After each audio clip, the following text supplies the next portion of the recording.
Hi viewers, welcome to Jayalakshmi kitchen. இன்றைக்கி நான் கிச்சனில் ரொம்ப சிம்பிளான லன்ச் மெனு தான் பண்ணியிருக்கோம். நேற்று கொஞ்சம் ஹெவியாகவே ஆயிடுது.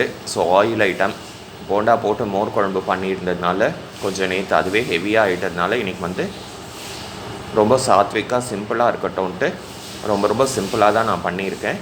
வாங்க என்ன லன்ச் மெனுன்றதை பார்க்கலாம். இன்றைக்கி சுட சாதம், ஒயிட் ரைஸ், அதுக்கப்புறமா பருப்பு ரசம் எல்லாருக்கும் தெரிஞ்சது தான். நான் ஒன்றும் புதுசாக சொல்லிட போகிறதில்ல. ஸோ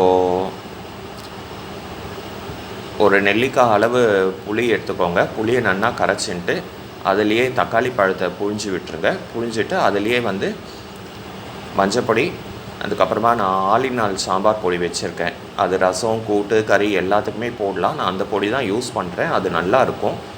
ஸோ அந்த பொடி ஒரு ரசம் காரத்துக்கு தகுந்த அளவுக்கு நீங்கள் போட்டுக்கோங்க. அதுக்கப்புறமா உப்பு, இதை போட்டு அடுப்பில் ஏற்றிட்டு அந்த புளிஜல ஸ்மெல் போனதும் வேக வச்ச பருப்பை ரசத்தில் கொட்டி நல்லா பொங்கி வரும்போது ரசத்தில் இருக்க நெய் தான் தாளிப்பா. நெய் விட்டு கடுகு ஜீரகம் தாளிச்சிட்டு மேலாக கொத்தமல்லியும் போட்டுட்டு அதுக்கப்புறமா இறக்குற ஸ்டேஜில் பெருங்காயத்தையும் மிளகு சீரக பொடியும் போட்டு மூடி வச்சுருங்க. மூடி வச்சுட்டு நீங்கள் எப்போ சாப்பிட்றீங்களோ அப்போ திறந்தீங்கன்னா நல்ல கமகமன் வாசனையாக இருக்கும் ரசம். நாங்கள் இந்த ஸ்டைலில் தான் பண்ணுவோம். ஸோ அதனால் இன்றைக்கி சிம்பிள் ரசம். அதுக்கப்புறமா ரசத்துக்கு தொட்டுக்க பார்த்தீங்கன்னாக்கா இன்றைக்கி காய் எதுவும் பண்ணலை. இருந்த காயை வச்சு வெறும் கூட்டு மட்டும் பண்ணியிருக்கேன். இல்லை வெங்காயம், தக்காளி, ஒரு முருங்கைக்காய், பச்சை பட்டாணி இதை மட்டும் போட்டு கூட்டு மாதிரி பண்ணிட்டேன்.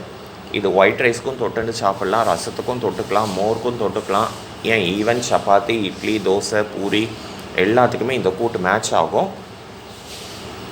ஸோ அதனால் இன்றைக்கி கூட்டு, அதுக்கப்புறமா அதோ யூஸ்வலாக ரெடியாகிற மோர், ஊறுகாய், புளி, இஞ்சி, அதுக்கப்புறமா இந்த போண்டா நேற்று நம்ம போண்டா மோர் குழம்பு போட்டோம் இல்லையா, அதில் ஒரு 5 போண்டா மிச்சமாகிடுது. ஸோ அதை இன்றைக்கி எடுத்து வச்சுட்டேன். அதை ரசத்துக்கும் தொட்டுக்கலாம், இல்லை அந்த கூட்டு சாதம் பெசிச்சுன்ட்டு தொட்டுக்க இந்த போண்டாவும் போட்டுட்டு சாப்பிட்லாம். இது வரைக்கும் இந்த மாதிரி ரசம் கூட்டு செய்யலைனாக்கா செஞ்சு ட்ரை பண்ணி பாருங்கள். நல்ல டேஸ்ட்டாகவும் இருக்கும், நல்ல காம்பினேஷனாகவும் இருக்கும். இது வரைக்கும் இந்த மாதிரி லன்ச் மெனு ட்ரை பண்ணலைன்னா நீங்கள் ட்ரை பண்ணி பாருங்கள்.